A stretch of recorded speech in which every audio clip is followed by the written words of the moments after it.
Hey, Brian from Garage Mall. Today I have the 6-in-1 ratcheting wire crimping tool set. So it comes with a bunch of little different dies and stuff that you can put on it. So let's open it up, check it out, and see how it works. Okay, so opening the tool set, you got the crimper here. So basically you squeeze in and then push on this, and that will basically release the jaws. So very cool. And it takes a little bit of pressure concerning how this works.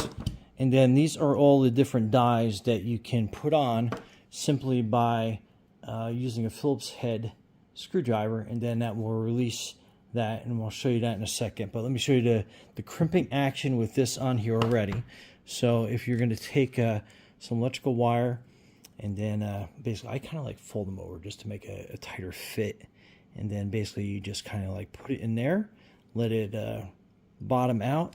And then on this one we're going to use the yellow selector, and then we're going to put it in there, and then basically just crimp it down until it's completely set, and then pull back on this lever, and then you have a nice fit, nice tight connection on that. So very useful, very cool.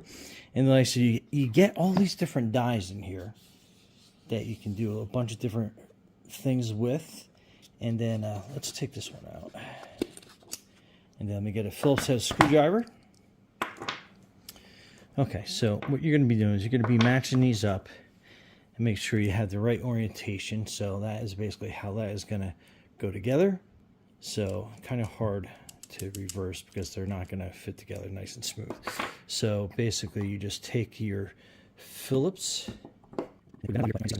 screw comes out, and then these two dies basically slip out, and then you can put these in and make sure that they line up properly. We'll slide them down to about here, and then we can put our screws in and then tighten that die down. Before you tighten it all the way, crimp it down, make sure that they are lining up properly. So they are, so we can screw that down, make them snug. And then that is how you are all set to move on to your next die. And then again, just push it in, put your finger in there, open up, and it's ready to go. But very cool, very simple tool to use. Anyway, Brian from Garage Mall, thanks for watching, and be safe out there.